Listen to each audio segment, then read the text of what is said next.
Greetings smartwatch fans! Finally, na-receive na natin yung pinaka-latest na fitness tracker from Xiaomi, ang Xiaomi Smart Band 10. At sa video na ito, alamin natin yung design, yung specifications, at yung loaded na feature sa ating bagong fitness tracker, ang Xiaomi Smart Band 10. So, sa mga hindi pa nakabili and nag-iisip kung bibili ba o hindi, mag-upgrade ba sa Smart Band 10 from 9, panoorin nyo muna yung video na ito. Ano nga ba yung mga bago sa Xiaomi Smart Band 10? So, yan ang ating aalamin.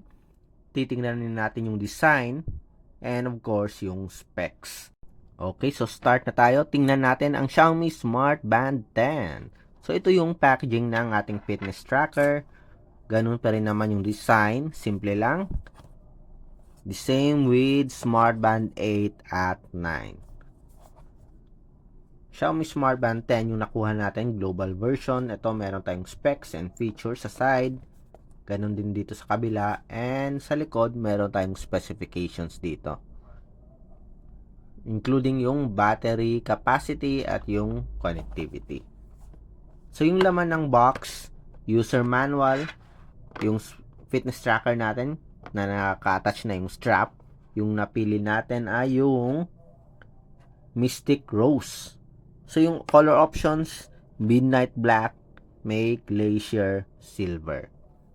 And for the premium version, meron tayong ceramic. Yung charging cable, the same din sa ating Xiaomi Smart Band 9 and 8. Magnetic charging pogo pin, USB Type-A. Hindi pa rin USB Type-C. So, walang pinagkaiba when it comes to charging method yung ating Xiaomi Smart Band 10 kung i-compare natin sa ating Xiaomi Smart Band 9. So, sa design, capsule-like body frame, meron tayong aluminum alloy. Kung gusto nyo medyo social, go for the ceramic frame. Flexible silicone strap na detachable.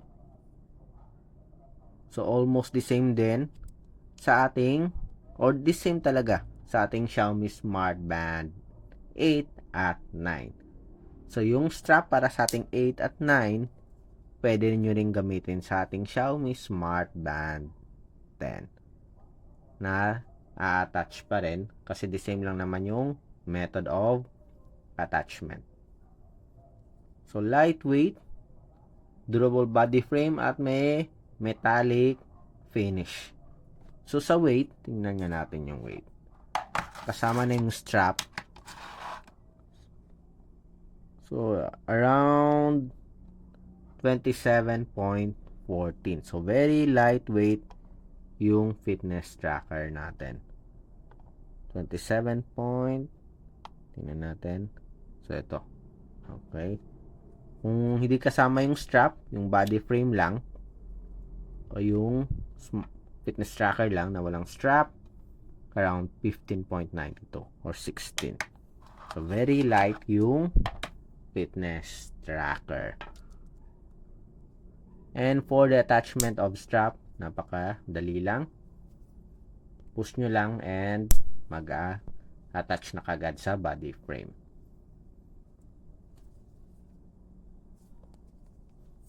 Yan. So, meron namang third-party strap sa market na pwede nyong bilhin. Kung hindi nyo type yung flexible silicone strap. Merong leather strap, merong metal din.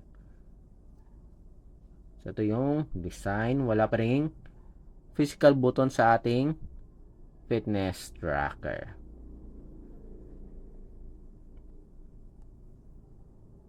Okay. Next, ano nga ba yung screen display nito? Yung screen display, it is AMOLED screen. 1.72-inch AMOLED. Quadrilateral display. Narrow edge. Then, ito gumagamit ng linear motor for delicate experience.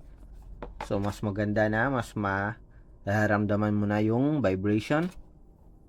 Ganun pa rin, 5 ATM waterproof rated. And with all-around health monitoring.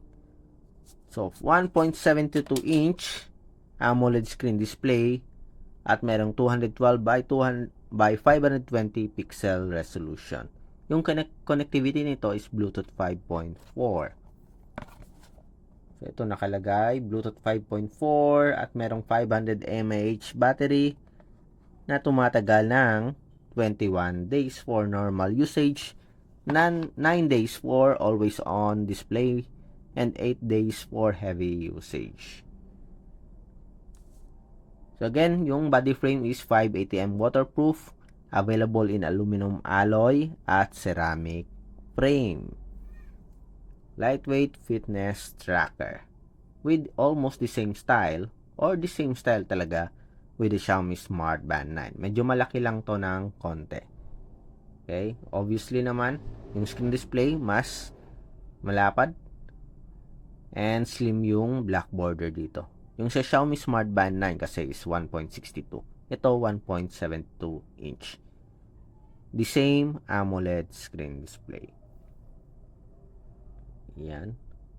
So, meron tayong notification support, menus, may settings and options dito sa kabila. Meron tayong widgets. Yan. So, meron tayong menus. Ito yung mga menus na included. Statistics, workout, activity, running course. Yung sports functions, it is around 150 sports. Yan, 150 sports modes. Then, activity, may running course, training state, vitality, may heart rate, blood oxygen monitoring. Based on sa promotional images, merong malaking improvement sa sleep monitoring. Stress monitoring, weather report, may calendar, alarm, and dito sa additional tools, meron tayong flashlight, focus, at ito yung wala sa 9, built-in compass. Sa settings, meron tayong running mode, home screen, display option. So, maraming option tayo dito. Merong always on display, cover to sleep, raise to wake. Vibration mode. Last update natin sa vibration mode, nilagyan nila ng custom vibration. So, pwedeng magbago, pwede mong piliin yung kung ano yung gusto mong type of vibration sa ating custom vibration. For example, incoming calls. So, merong ice latte, merong toy box. So, iba naman yung mafe-feel mo pag sinelect mo yung ibang option. So, meron dito sa task reminder, sa alarm, meron din. System vibration, may option din. So, maraming personalization option sa ating Xiaomi Smart Band 10. Sa notifications, may wake screen tayo, notify only when worn, notify only when phone is locked. May auto-detect sa ating sports. So, ito yung mga sports na supported. Walking, running, cycling, rope jumping, elliptical, and rowing. Meron din, ito yung bago, share heart rate. So, pag nag-exercise ka, gamit mo yung sports monitoring, merong option for share heart rate. Preferences, pin, battery, and sa system natin, reboot, power off, connect new phone, at reset. Talking about sa sports functions, may 150 sports yung loaded sa fitness tracker. Papakita ko sa inyo yung iba't ibang category. Yan. So, meron tayo ditong water sports, including na yung swimming, outdoor activities, may training tayo dito, dance, combat sports, ball sports, winter sports, recreational, cardboard, and other sports functions. So, fully loaded ang ating Xiaomi Smart Band 10. Kung tatanungin nyo ako kung okay ba yung sensor nito, precise ba? So, much better compared to other wearables. Okay, with the same price. Okay.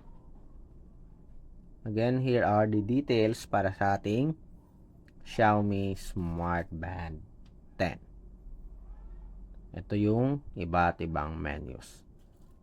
So, kung balak nyo bumili, drop lang ng comment sa baba kung may gusto kayong malaman about sa features. And of course, patuloy pa rin yung support, like, share, at subscribe sa ating nag-iisang Smartwatch Pinoy TV.